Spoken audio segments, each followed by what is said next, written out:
Welcome to another episode of Out of the Blank Podcast. Valerie, it is a pleasure to have you back on the show. It's been, I think, almost 2 years. So you're going to have to reintroduce yourself to everyone out there listening.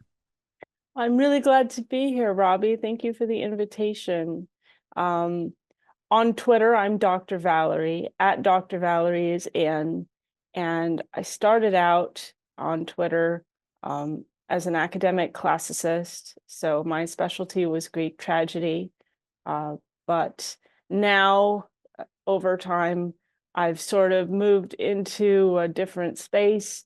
I've used that more or less to explore Arabic. And then from there, my husband and I went into teaching Arabic online. So we run a course now called Arabic for Philologists.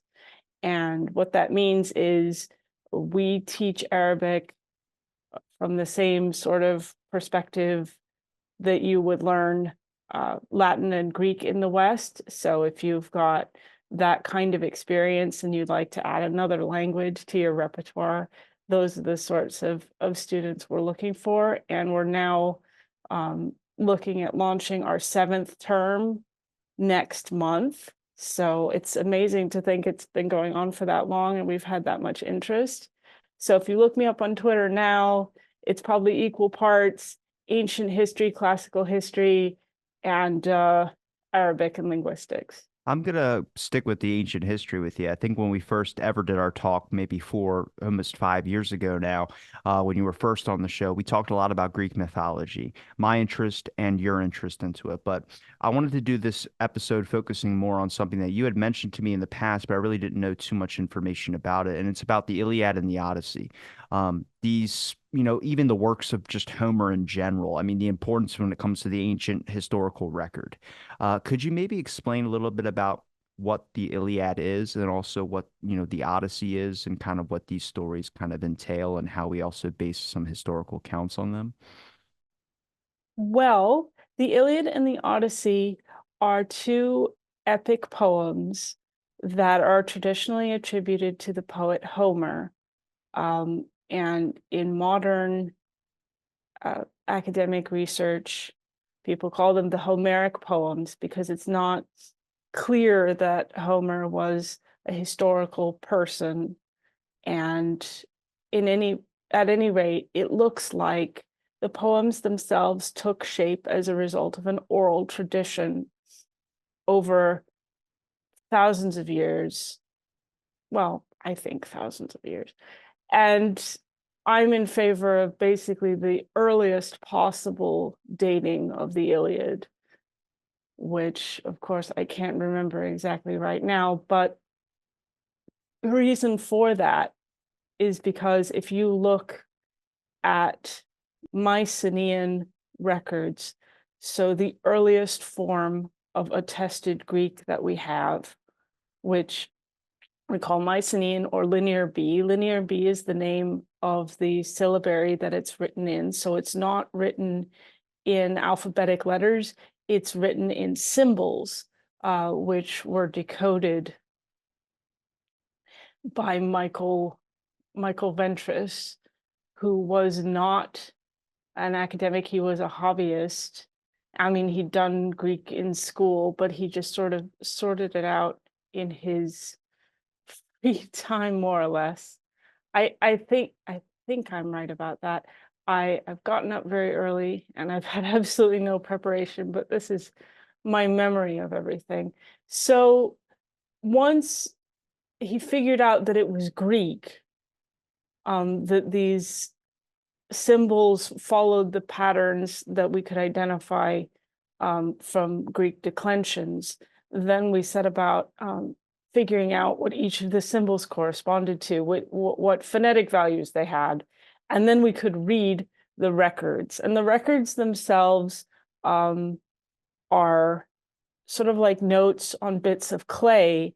It's purely by chance that we have them. They were not meant to be preserved. So they aren't epic poems or proclamations that you would see on ancient monuments that you're probably familiar with from your research, but they're notes, receipts, um, lists of people and the different rations or pay that they got, or who owns what bit of land and what they owe in rent. Basically, we have rent and lease agreements. And the reason why all these things are preserved is because the scribes would take just wet, sort of spare bits of clay and record these notes on them. And then when the Mycenaean palaces were destroyed by fire, which looks to have been a cataclysmic event, um, these bits of clay were fired, right, and preserved accidentally. And then people found them. And on one of these bits of clay, if I remember correctly from my lectures, we see in a list of names the name Achilleos. And that's, of course, Achilles. Now, why is that interesting? Well, what does the name Achilles mean?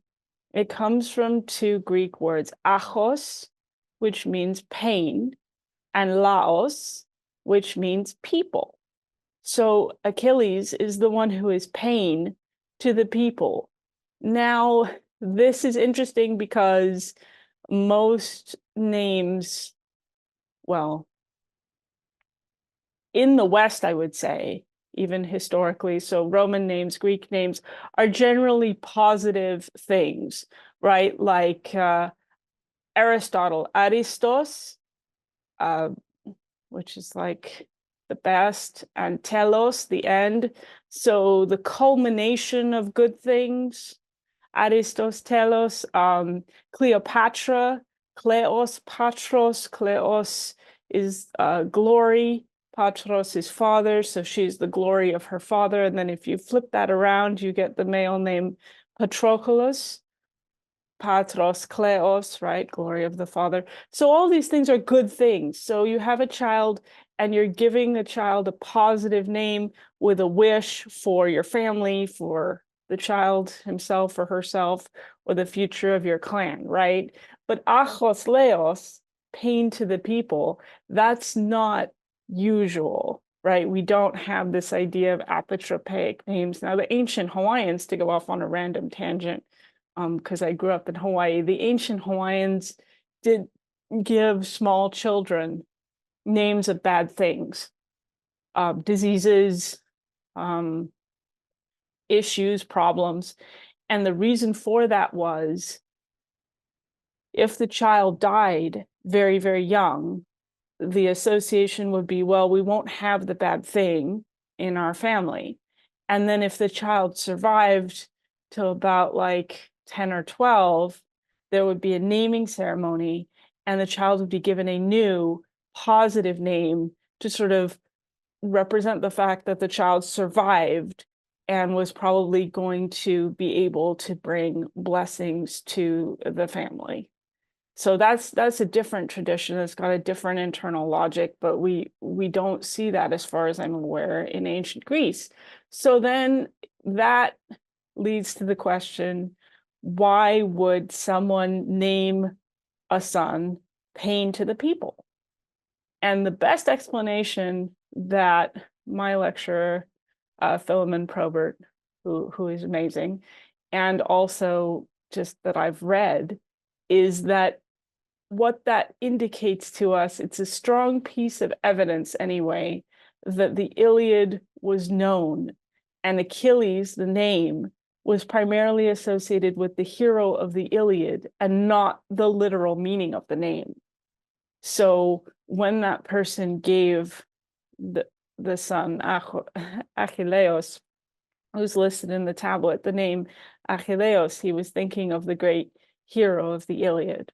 So that suggests that these stories were already current in the Mycenaean period, which means that they probably date back into what at least used to be called the Dark Age of Greece.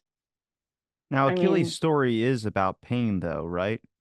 If we talk about his rage, that starts off kind of with the Iliad, and then if we talk about a little bit more of his cousin, I think it's his cousin. A lot of people say that there was like a lover relationship going on. I don't know. History, it just for me, I know a little bit about the ancient parts of it, but when if I'm going to say his name properly, Patroclus, may Patroclus?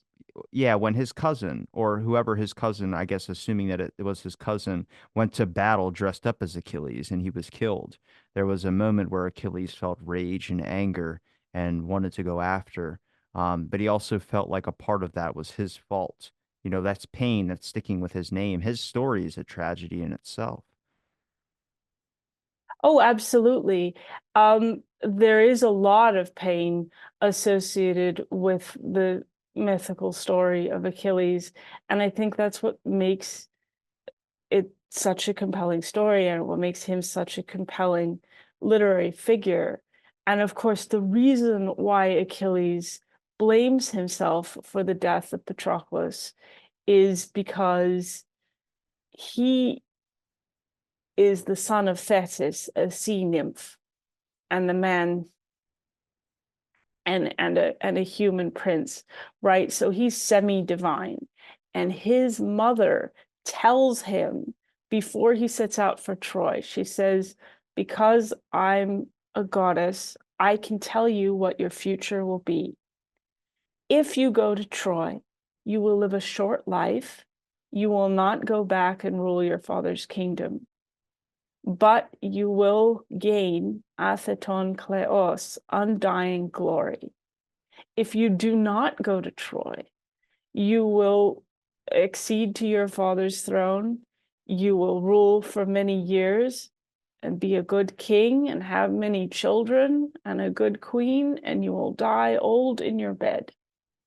So, as your mother, I hope that you don't go to Troy, but I have to let you make up your own mind. And of course, Achilles, the great warrior, he chooses to go to Troy.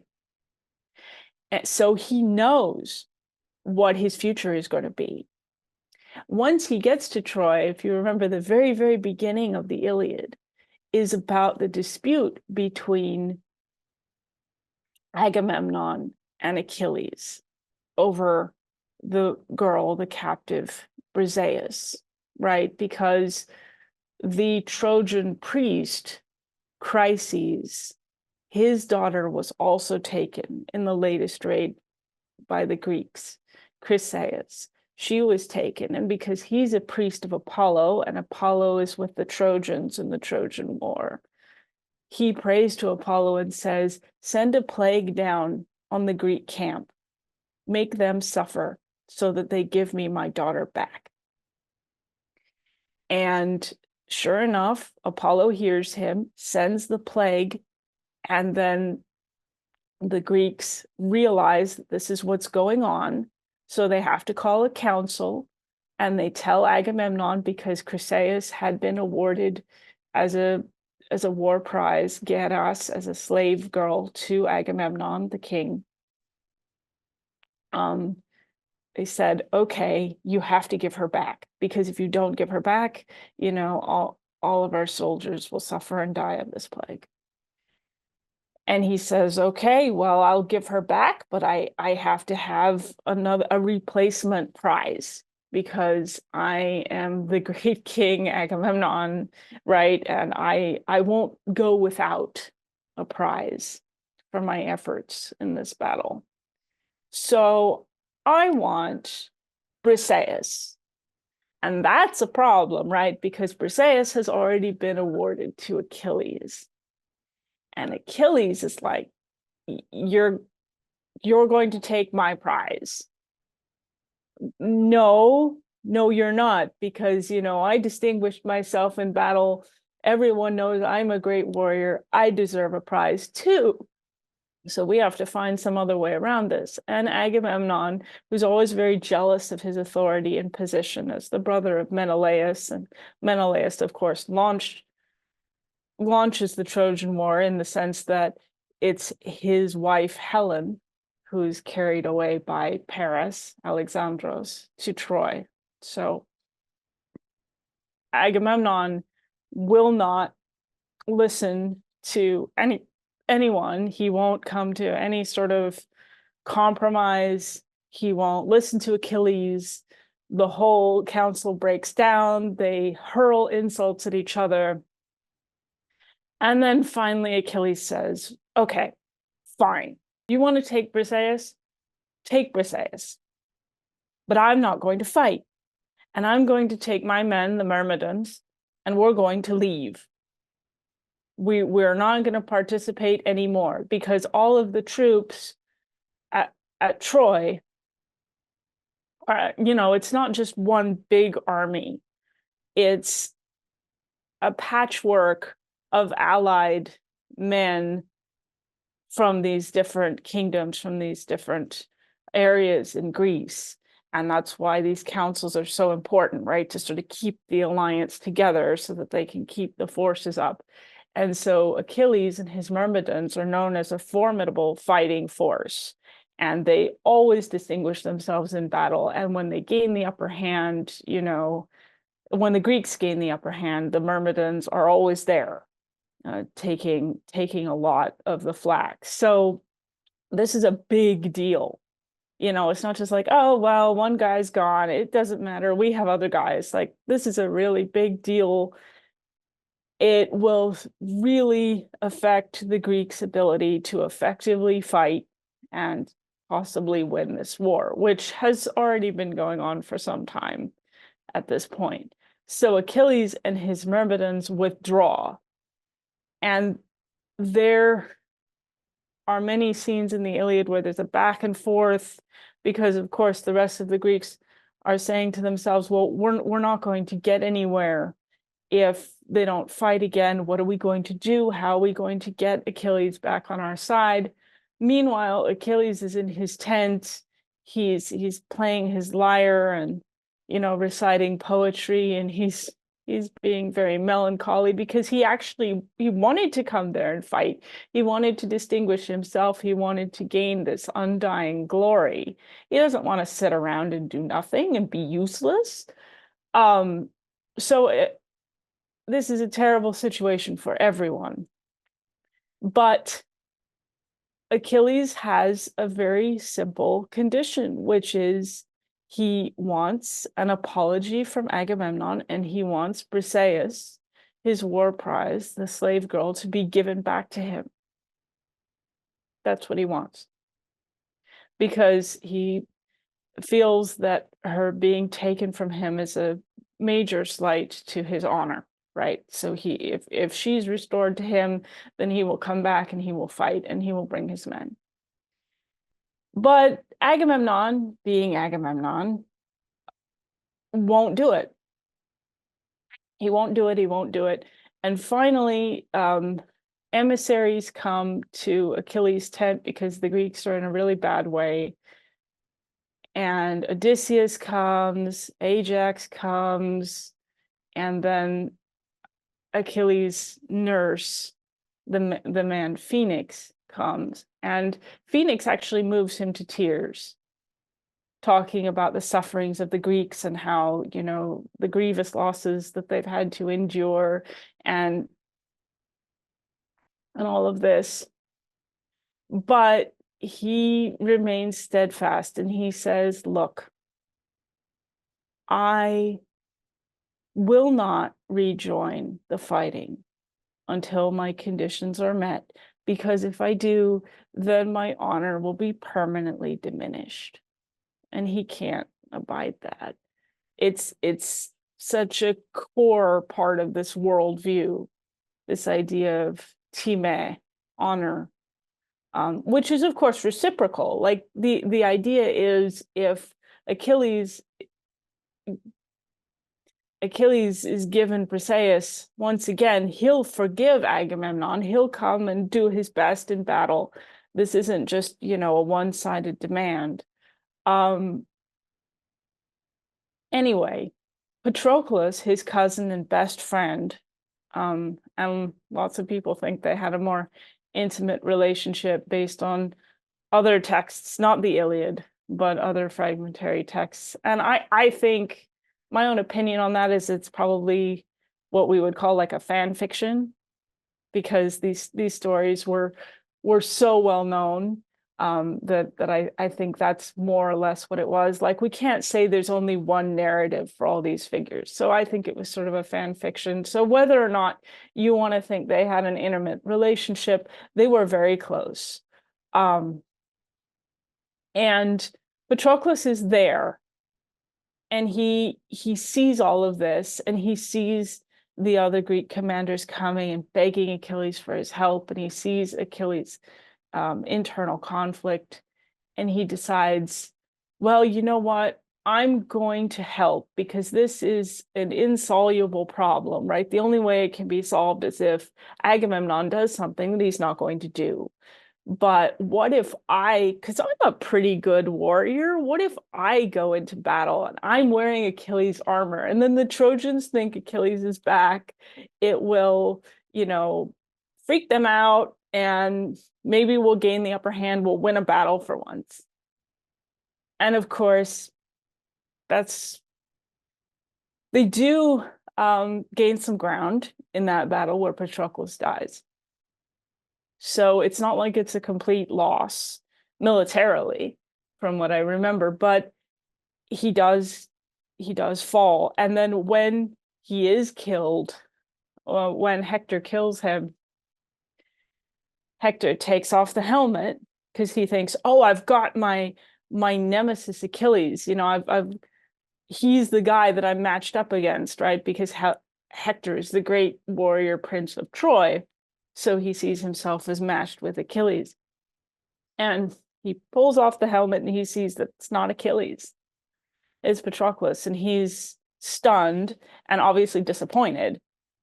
And then as the battle ends, the bodies are collected and everyone realizes that Patroclus is dead.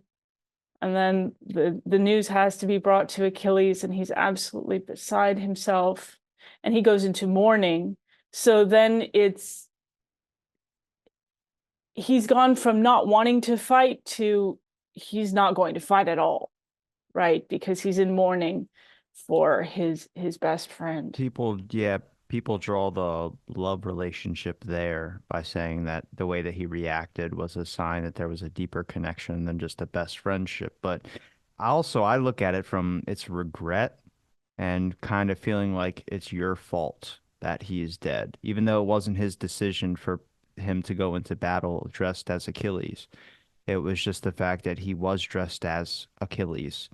Right, And because he says, well, he wouldn't have gotten in to such an intense battle if he weren't wearing my armor. If everyone around of the Trojans didn't think that he was me, he wouldn't have had to deal with, quite that amount of an onslaught. And you can see that, and that's extremely human. Of course, after Achilles goes through this mourning period and he cuts off this lock of hair that he's dedicated, um, to show the profound nature of his loss. And he's rent his clothes and done all the things that ancient people do to express their grief. During the funeral games of Patroclus, a truce is brokered, right? So the rest of the Greek commanders say, well, we're so sorry for your loss, and this whole situation is such a mess. We're going to have a funeral games for Patroclus to honor his spirit and his memory. And we're going to get Agamemnon to restore Briseis to you, and please come back. And it does work out.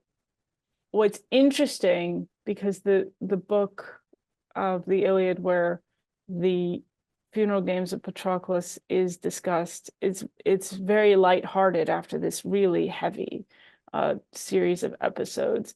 But what's interesting about it to me is that whenever Agamemnon is challenged to one of the games, because these are just sort of like lighthearted competitions, doing various like archery or chariot racing and different things that Feats all of soldiers strength. should be good at, right? Feats of strength and challenges.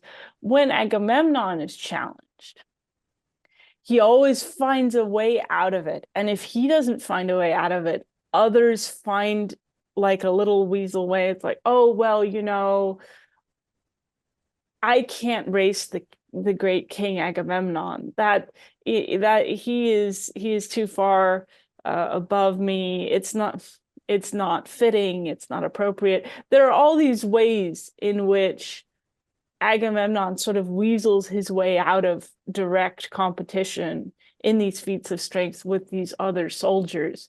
And I think that this is Homer's way of showing us, hey, Achilles was actually right.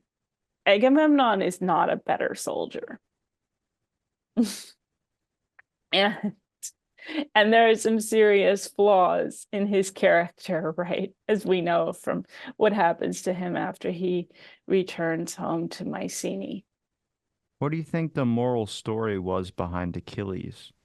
I mean, it's obviously a tragedy, but then you have so much being exposed when it comes to egos, uh, pride, battle, warriors. It seems like all these tragedies that end up approaching and all these downfalls are because of the fact that these people have this mentality of a warrior mindset. And that's what really seems to be the overwhelming theme. But also challenging Agamemnon is the thought that there's these false gods who patriot themselves around as having power, but really find a way to weasel out at the last moment when they're challenged. Well, the story of Achilles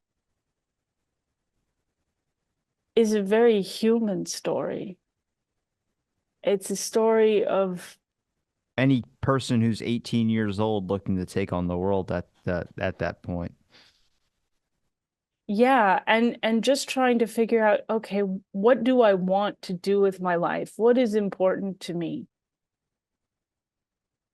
You know, and he wants to be remembered.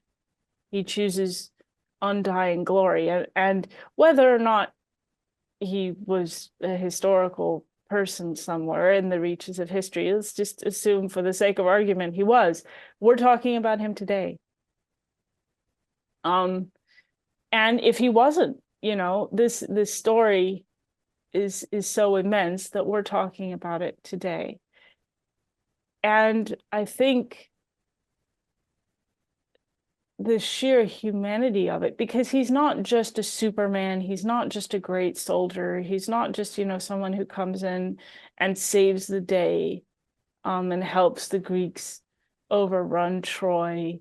He's also a human, a friend. I mean, we see him with his mother crying over the death of his best friend.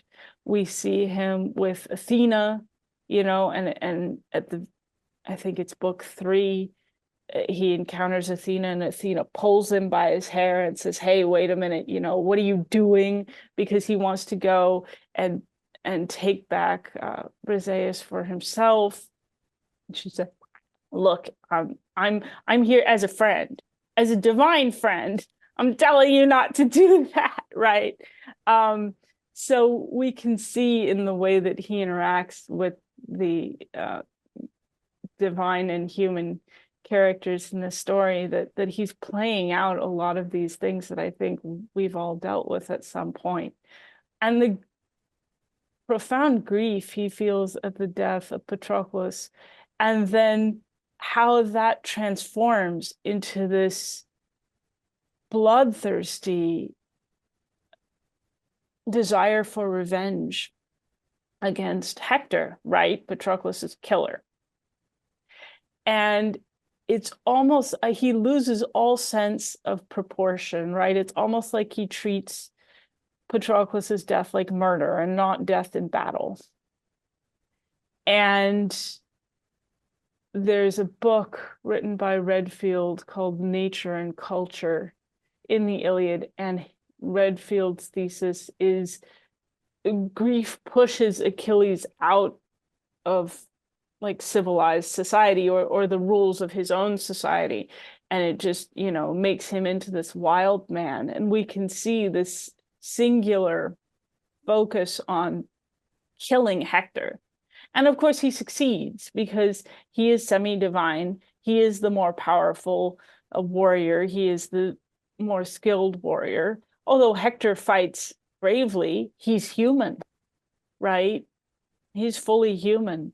So he's in a losing proposition there, matched up against Achilles. And then once Achilles kills Hector, he doesn't stop there. What does he do? He takes his body, instead of giving it back to the Trojans for burial, he takes it and he drags it around Patroclus's grave every night. So he's humiliating him even in death, and he wants to make his body suffer even after death. And this is something that ritually to the ancient Greeks would have been extremely significant. I mean, I think now in the modern period, we all have very different ideas about the significance of your body after you're dead.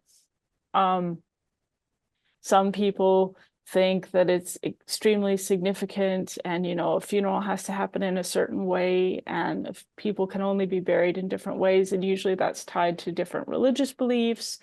But other people are just like, well, cremation's the cheapest option. Just put me in a coffee can and dump me in the ocean or something, right? So it's very different. But in ancient Greece, there was this idea that doing what Achilles did to Hector's body was just beyond, right? There was no word for that. It was just beyond revenge. It was beyond what anybody thought of revenge. Well, how does that resolve, right? How does he get out of this cycle of pain and anger and hurt? Well, he doesn't see a way out of it, because even though he managed to pull himself together for the funeral games of Patroclus, and even though Briseis was restored to him, and even though he then realized, okay, now that I'm fighting again, I have a chance to get Hector, that anger at the loss of his best friend propelled him to this revenge, and he's still there. He's still there in his grief. And at the very end of the Iliad, book 24, what do we see? We see the old king, Priam, coming to Achilles' tent by himself, without any weapons, without any soldiers. I think he might have one slave with him. That's it. Someone to hold his cloak. Comes to Achilles' tent and he says to him, I'm an old man and I need to bury the body of my son. Please let me do that. And Achilles and Priam have this conversation. And in the end, they both break down in tears. They embrace, and Achilles gives him Hector's body.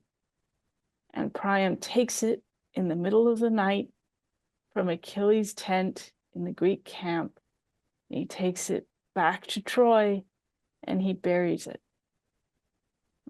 with all due rites, as his father, the king, has always wanted to do.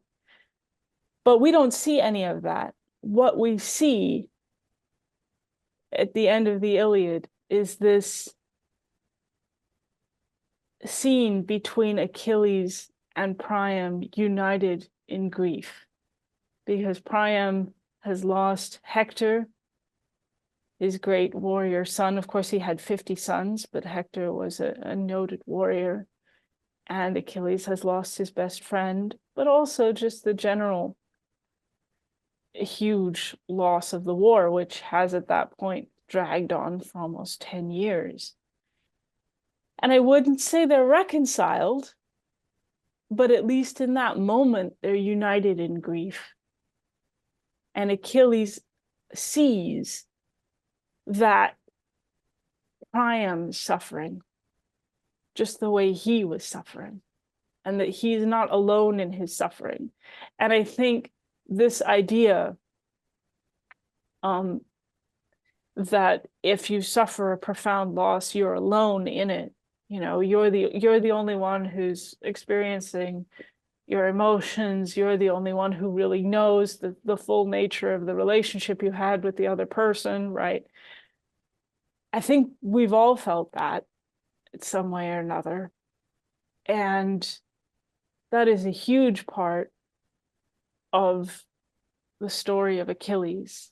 This idea that we are not fully alone in our grief. We can connect to other people and get out of that spiral of fear and pain and anger and isolation, at least long enough to see our way sort of over the parapet.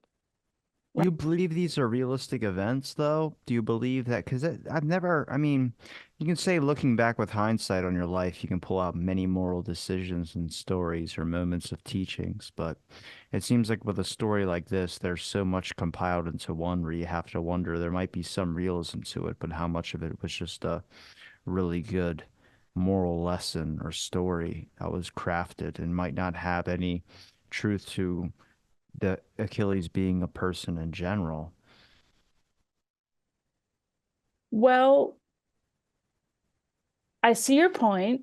Um, I'm just asking your thoughts on it. I don't have really an opinion. I mean, it's hard because there's so many moral decisions and learnings that we're pulling out of this work, where it makes me wonder if it wasn't just a person that was writing something down in a way of highlighting some flaws in society that he might have been living around.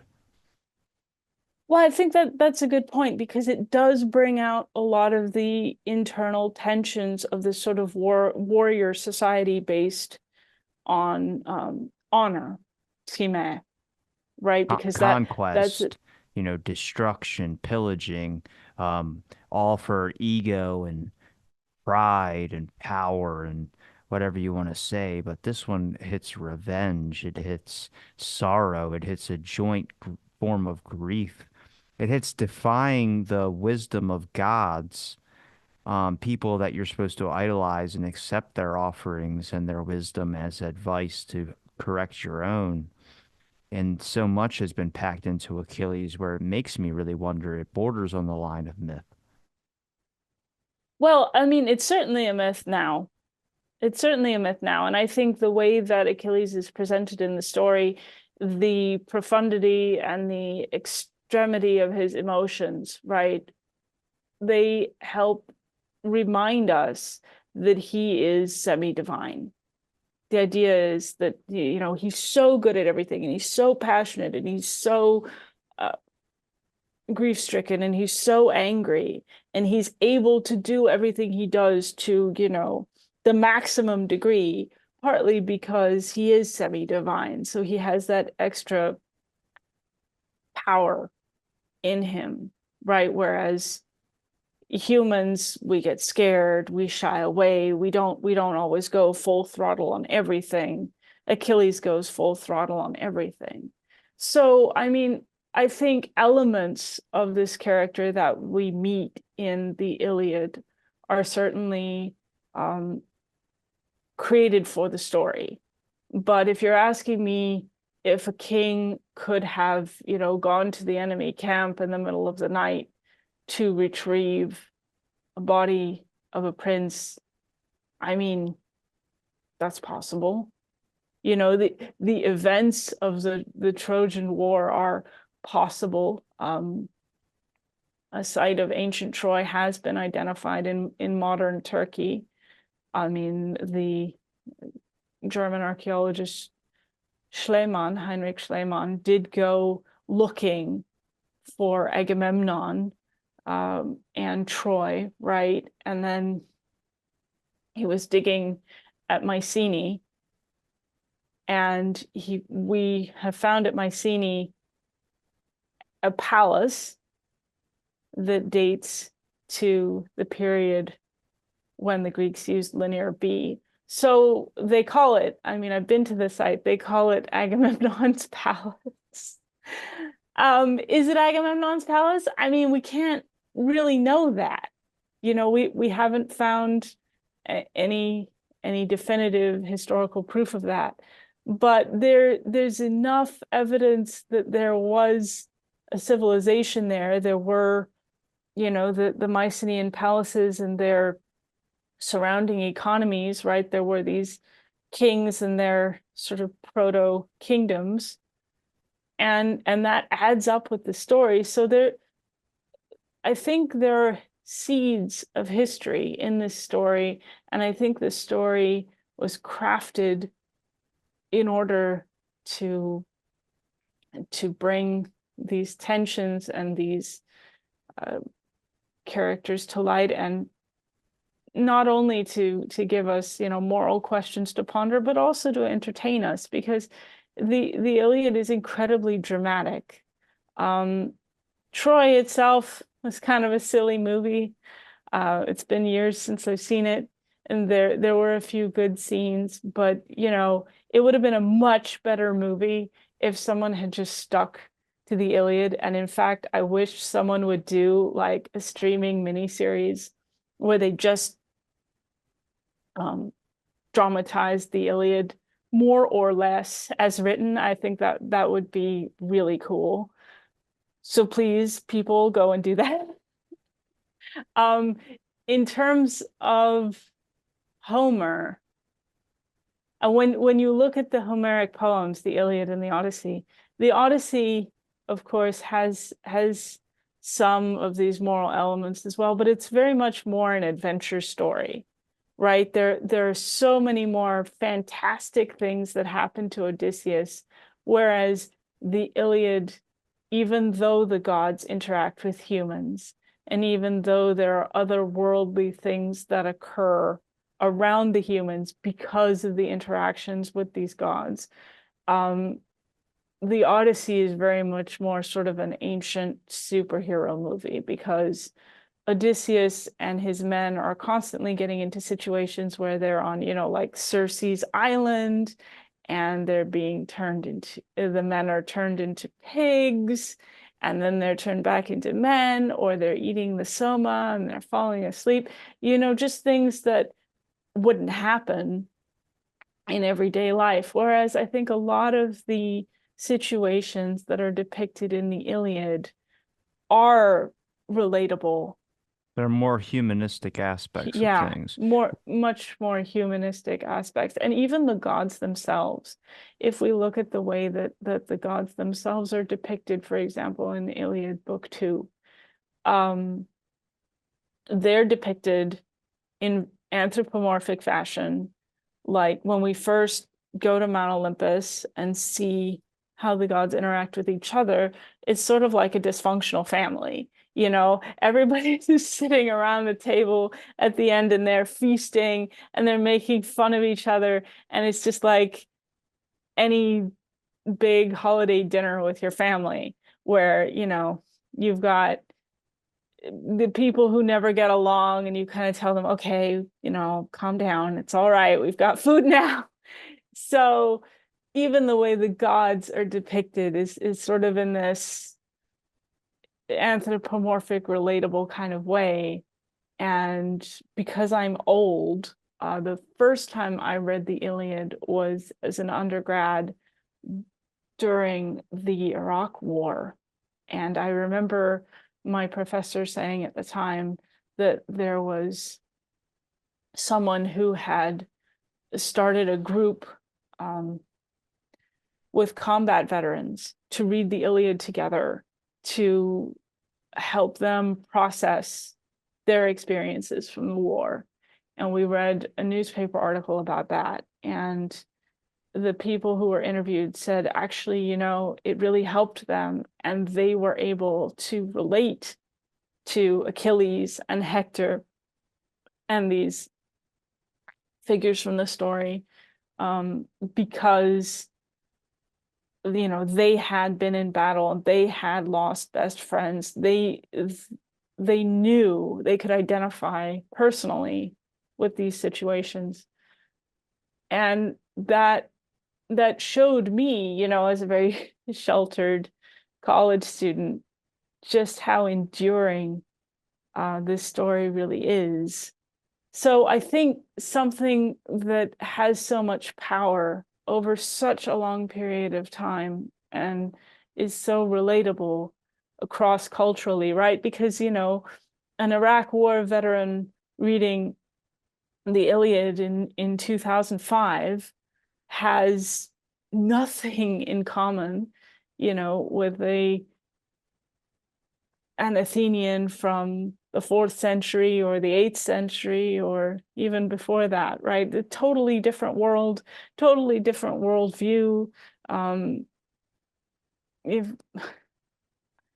but at the same time, we're all listening to these stories, and we're all relating to these characters. So personally, and this is just my opinion, but I think that something that's that powerful has to be there has to be a seed of truth there. It can't just be, completely fanciful. Do you believe it became a mythological thing, though? Like it became more of a myth, Achilles? Like if there was a semblance of humanistic and realistic aspect to it, a real actual person that did exist. But if we bring back to the point of Homer and not knowing if he was a figure or not, if he was a real person, you have works that come later that are in Homeric style, but they might not be the same person. It might just be a bunch of people that are adding on to a much extended, longer story. That's why there's conflicts in the record of who, if Homer was a person or not, if it was just a bunch of people. You see that with like Lycurgus. I mean, he was in various places all over. People don't really believe. I mean, some people in Egypt say they saw him, but this guy was traveling in so many various places that it makes it seem like it's impossible unless he has teleportation powers. Um, but when you look at Homer and his writings, I mean, this could just be one long work of a person we attribute it to Homer, but could be multiple people. And that's why there's so many different humanistic aspects to it, which I believe.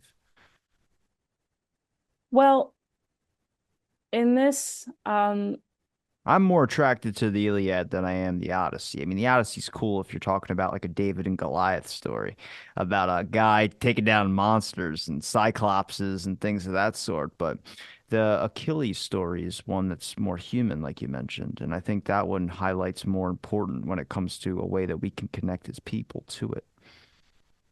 yeah, and there are so many different vignettes or different scenes that we see in the Iliad too. We don't only meet the soldiers, we meet, Andromache, Hector's wife, who goes with her ladies in waiting, and she goes up to the temple, right?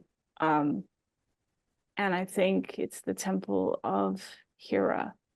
And she goes and they've been working on this beautiful embroidered um, cloak to dedicate to the goddess. And they say, please, help us in this war, this beautiful thing that we've made, even though we're under siege and we have all these problems. And they say their prayers and they make their dedication. And then the narrator tells us Hera turned away. She wouldn't hear their prayers because she was on the Greek side. And that always strikes me because it really captures this feeling where, looking back, you did something, you did the best you could, and it didn't matter, right? Things were going to go the other way regardless. And we sort of see in this anthropomorphized form what it looks like when, your best efforts go unrewarded or your prayers go unheard. The goddess just says, no, I'm not going to listen to you, and it's not even because she's displeased with the gift. It's because she, the gods themselves are divided in their loyalties between the Trojans and the Greeks. And the Odyssey is a fantastic adventure story, and of course it deals a lot with different conflicts that Odysseus has, right, along the way. I think there are some incredibly moving scenes in the Odyssey, like for example, when Odysseus is at the palace of the Phaeacians and the poet, the court poet is there, and he pulls his lyre down from the wall and he starts singing the story of the epic of Troy, and Odysseus breaks down and cries. So this great mysterious warrior, right, who was found by the princess washed up on the beach. So he's this, amazing, muscular, stunning figure, and they're not really sure who he is, but they know that he is a powerful man, and he's probably a great man in his own city, and that he looks like a king, right? He acts like a king, and suddenly he just breaks down. And that's when he starts to tell them who he is, because they say, well, are you all right? What's wrong? And he said, well, I fought at Troy, and I've been trying to get home for 10 years, and I've lost so many of my comrades, and I don't know what happened to the rest of them. I don't know if the other men who survived, who set sail from Troy trying to get back to Greece as I did, if they made it, or I know there was a storm where they all caught up in the storm and killed, I have no idea. And in that moment, all of his fears and all of the sorrow that he has for his former comrades just comes spilling out. So there are scenes like that in the Odyssey too, but the Odyssey is much more of an adventure story, and it's not nearly as compelling. I mean, it's fun, but it's not my favorite. The Iliad is definitely my favorite, and maybe that's because I read it first, but I don't think so. What do you think the moral teachings of the Iliad are? If we look at a takeaway from really deciphering the many tones and underlying themes that are in the Iliad. Gosh. Um, It's definitely a tragedy. it is, certainly. But I think one of the things that we have to remember about Greek tragedy is that when we say something is a tragedy, in everyday language now, what we mean is just that it was terrible, that everything about it was bad, right? And it was something that we just suffered through, or like, oh, that storm was a tragedy, that tornado was a tragedy, and destroyed that house. And usually it's something that you can't get any good out of.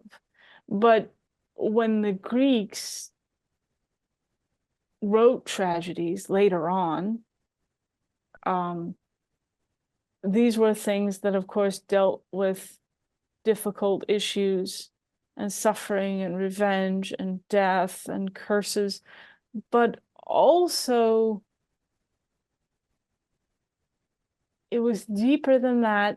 They, in general, were sort of trying to tease apart contradictions in their society that would lead to these kinds of events, right? So if you think of the Agamemnon, to tie in with the Iliad. So the Agamemnon, written by Aeschylus, starts when Agamemnon returns to his palace at Mycenae from Troy.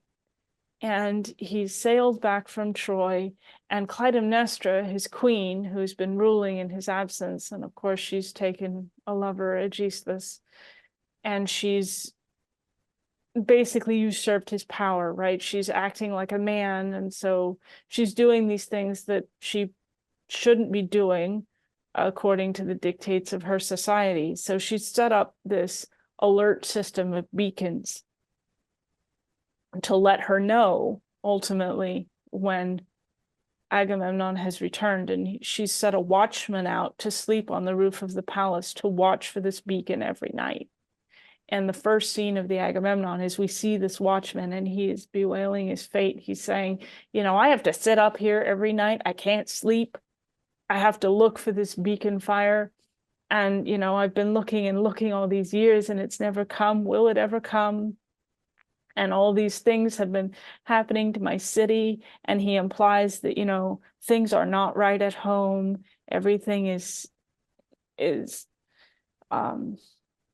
the social order has been turned upside down. There are problems. He's worried that they're going to get worse. He doesn't really want to talk about what they are. The Greeks were very superstitious about giving voice to negative things. Like if you speak it out loud, it will come true. So he talks around a lot of the issues, the watchman does. And then, of course, at the end of his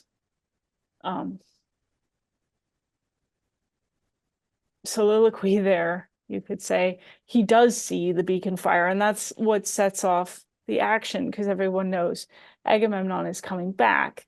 And then when Agamemnon and Clytemnestra meet outside of the palace, she puts down the purple carpet for him, or the red carpet. But it's this priceless purple dye, right? It comes from the sea. And she says, well, we're going to welcome the great conqueror back. And Agamemnon immediately realizes that it's a trick, because if he steps on this tapestry, he's going to ruin it. And that it's a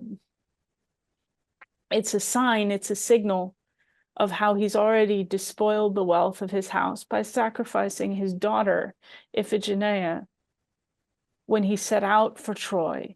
Because, of course, his brother's wife, Helen, was taken to Troy by Paris. And then Menelaus, the wronged husband, says, well, we've got to go to Troy and get her back, right? She's the most beautiful woman in the world, and she's mine, and I'm going to get her back. So Agamemnon says, okay, as your brother, I'll get my troops together and I'll go with you. But the winds don't cooperate, and he can't launch the ships. Finally, he calls his court seer, and they say, well, the goddess Artemis is angry. And goddess Artemis is angry because these eagle chicks have been eaten, or there was this omen. Anyway, Artemis is angry and will only be satisfied with a virgin sacrifice because she is a virgin goddess. And one thing leads to another, and Agamemnon is convinced that he must sacrifice his daughter Iphigenia. So he does. And we don't see this in the Agamemnon, although it is narrated to us by the chorus of the old men of the city. And it's, of course, a horrible event. The Greeks did not practice human sacrifice in their religion. This was not normal, although there are some hints in the tablets, some of the last tablets of Linear B, where it looks like they're already in a dire situation, like probably in a war. And then when it comes to the dedications to the gods, instead of being like honey or grain or some object, which is what we used to see before, we start to see people's names. And it's not exactly clear what that means, because we do know that sometimes people were dedicated to a god or goddess, so sent to the temple like as older children, as a way to serve that deity. So it could be that, or it could be human sacrifice, right? Like in an extreme situation. So there are some people who think that means that at that point in Mycenaean civilization, they did, in extreme situations where they thought, everybody was under threat, they would sacrifice people. But in terms of classical Greek civilization, human sacrifice was not practiced. So this was horrible. And Clytemnestra has been thinking about this for 10 years. Her daughter was sacrificed by her husband. And she is setting up a situation where Agamemnon will act in a way that will show that he is still the same person who sacrificed his daughter. So even though he says he is afraid of the judgment of the gods and he is afraid of ruining the wealth of his house and ruining this beautiful carpet, she won't take it up. She's daring him to walk on it. He takes off his shoes. He goes that far. He takes his sandals off, but he walks on it. And when he walks on it, he seals his own fate. This is a way for Aeschylus to show us on stage what kind of person he is, and that he's walking into the punishment for sacrificing his own daughter. And of course, this brings up all sorts of questions of, to what extent is this, Agamemnon's free choice, right? And to what extent was he compelled to do this? Because the chorus says of him, he puts on the yoke of necessity when he sacrifices his daughter. So ananke, the yoke of necessity is ananke, something you have to do. They don't, there are no easy answers, but the Greeks did believe in a level of free will, although they also believed that the gods would sort of set someone's fate or lot, moira, portion, right? Like you get a portion, like Achilles' mother Thetis told him, okay, you have two choices in your life. You can stay home and be a good king and live a long life and die in your bed, or you can go to Troy and live a short life and be a great warrior and have undying fame and glory afterwards. So there are, Achilles has the free choice to choose, but once he chooses, he's on a path, he has a lot, a moira.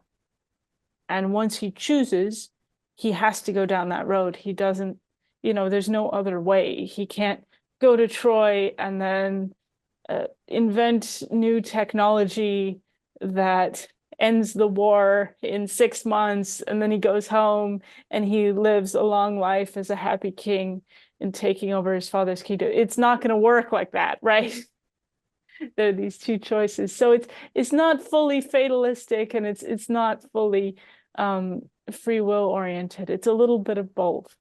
And that's what tragedies bring out. That's what Greek tragedy, that's why I found it so fascinating, is it's not purely like, oh, this is a bad thing and it fell from the sky and we don't know why, and we just have to go through it, which is sort of like a pop culture understanding of tragedy, right? It's just something you have to go through.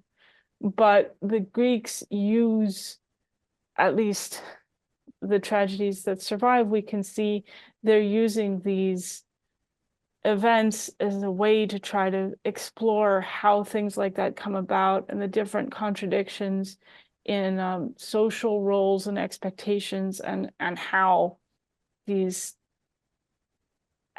things come to pass, right? And it's not just like, oh, they're random and they're bad. It's a lot more complicated. So in that sense, the Iliad is a tragedy, but it also, like the best tragedies, like Aeschylus's Oresteia, we do see a glimmer of hope. I mean, this would be a totally different podcast, but I wrote my PhD dissertation on why Eumenides is actually a hopeful play, which is the last play of the Oresteia. And that also deals with the myth of Agamemnon and his family, because ultimately it's about negotiating between the Erinyes, or the avenging goddesses, who represent the spirit of Clytemnestra, right? The wife of Agamemnon, who is killed by her son, their son Orestes, in order to avenge her own killing of her husband. And ultimately, in Eumenides, Athena negotiates a sort of peace between Orestes and the Erinyes. I'm skipping a lot here, but basically, according to my reading of the play, Orestes is put on trial. The Erinyes represent Clytemnestra's case, and Apollo represents Orestes. Apollo makes a lot of absurd arguments about how the mother isn't a true parent. But Athena is there overseeing the trial. There are different ways to interpret the vote of the human jury. Some people believe that the human jury is equally divided between innocent and guilty votes. And some people believe that the human jury votes to convict Orestes of murder. At any rate, given the rules set down for the court by Athena when she sets it up, she casts a vote, like a casting vote. She breaks the tie. So either she creates a tie, or she says, now the human jurors aren't tied and there's a majority to acquit. But at any rate, she ensures that Orestes is acquitted, and she says she's doing that because she has no father. I mean, she has no mother, I'm sorry. Right, because she sprung from the head of Zeus. And she therefore values the life of someone who oversaw a whole household, a domaton episkopon, more than the wife who murdered her husband, so the wife who did not honor her social responsibilities. Now, there are lots of arguments that go into that, and obviously there are feminist critiques of the Oresteia that say, well, this is just proof that Athena represents patriarchy. Personally, I think it's far more complicated, and it has to do with social and political roles and reciprocal obligations, right? So, like most things do. right, like I think reciprocity was such a key element in Greek society that we can't forget about it. The main point is that Orestes is acquitted and allowed to go back to Mycenae and accede to his father's throne, but the Erinyes are still mad because they see themselves as being wronged. They see that they still have a divine mandate from Zeus to pursue Orestes forever. So Athena negotiates with them and gives them a job in Athens to bless the people of the city, to be able to both bless and curse, to be able to sing blessings on the city. Because before then, the Erinyes, they only turned up when someone was murdered and didn't have any surviving relatives to avenge them, right? So that's why they appear after Orestes kills Clytemnestra, because Clytemnestra at that point doesn't have any representatives to go and avenge her death. So these goddesses appear instead. So that was their role. Like if they appeared, you knew things were bad. And Athena, at the end of Eumenides, gives them the ability to not only curse, which they already had, but to bless. So if people do the right thing and they honor their relationships, they honor their social obligations, the Erinyes can bless them. And I think that's why it's a hopeful play. There are going to be plenty of people out there who totally disagree with my interpretation because, yeah, I defended my thesis and everything. I'm very aware of all the objections to this internet. You give me some time to look into that a little bit more. We'll do a whole other episode Yeah, on well, it. maybe we can come back later. I'm happy to talk about it. I would love in some way, actually, I was just thinking about this yesterday. Of course, the normal thing to do if you're a person like me with too many degrees is to publish your thesis as sort of an academic book. And I thought years ago that I would do that, but then my life took a different turn and I didn't have the opportunity to do that. And I've been thinking lately that I should write something more general because a lot of the problems that I see just in everyday life, to me, come down to a lack of reciprocity in a lot of things. Because people are saying that society is breaking down in different ways, both in terms of the way that people relate to each other and also in terms of the way that, you know, like things don't add up, people don't make enough money. Yes, you do. No, you don't. All this sort of back and forth stuff that people argue about every day on Twitter. To me, a lot of it shows just a total breakdown in reciprocity. And I think we need the Arrhenius. And I'm trying to think of how I would bring these ideas to a more general audience because I Well, think send me a copy of that sucker. I'll do some research and some questions for you. We'll do an episode on it. well, I would love to do that. I've got a lot of stuff. Essentially, my point is, in the same way that Athena gives the Erinyes the ability to bless, right? She's giving them the ability to do something good because they're threatening to send a blight on all the crops in Athens, make all the people starve to death, make all the children uh, wither and die, right? The young children and babies. And they have the power to do that. And Athena knows they have the power to do that. And instead of, saying, well, I forbid you from doing that or anything like that, she's the goddess of persuasion, right? So she's got these persuasive powers and these sort of political abilities, and she's a master negotiator. And she, instead of taking away or forbidding or trying to counter or fight these threats, she says, okay, sometimes people deserve to be punished. Sometimes they deserve to be blessed. I will give you the ability to bless, and then these people will give you gifts, right? Because that's one of the things the Iranians say is that no one worships us, no one gives us gifts. They just fear us, and we're not invited up to Olympus because we're seen as dark and dirty and unclean because we live in the depths of the underworld, and we get the dirty jobs, right? We get the nastiest jobs, and that's it. So Athena's like, well, I'm going to broaden your scope here, and I'm going to give you the ability to bless, and the people of Athens are now going to give you gifts and pray to you and seek your blessing.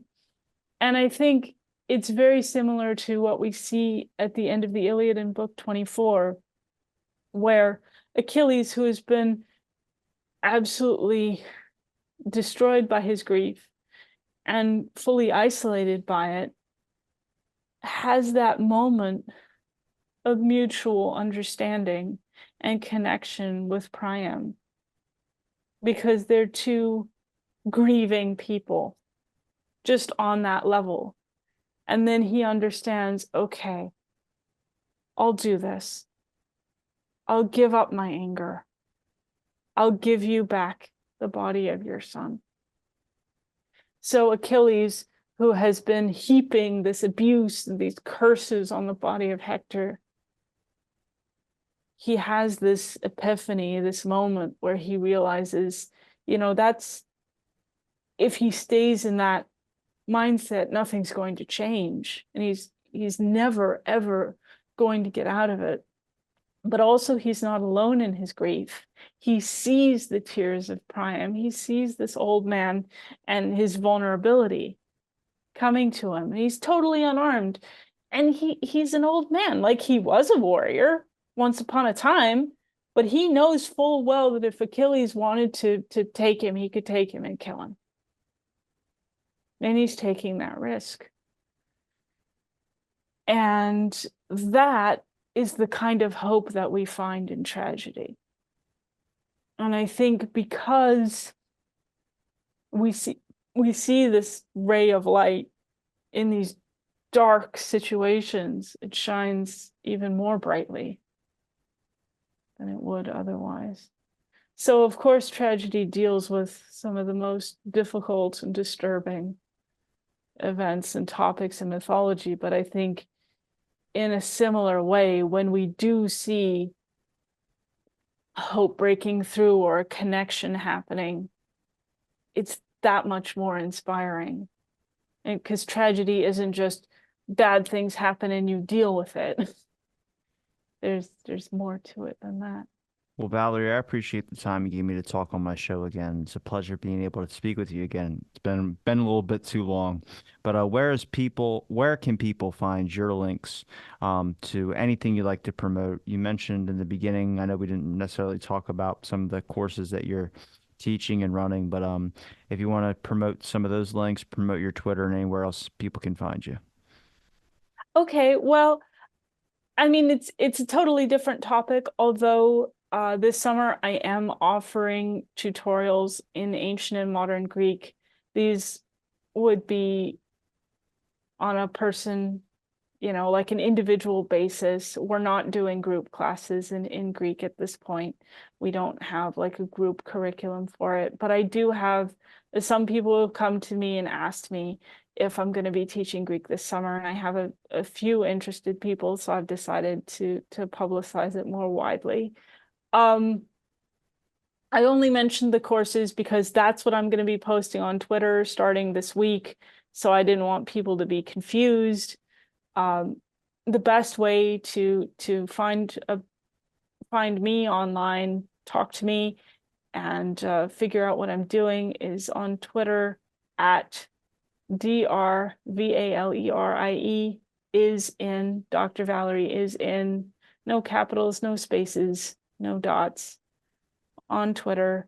I'm also on Instagram under the same handle, and I mainly post Arabic proverbs there. But Greek tragedy and epic was my first love, and I do retweet ancient history things, and I love coming back on your show and talking about Homer.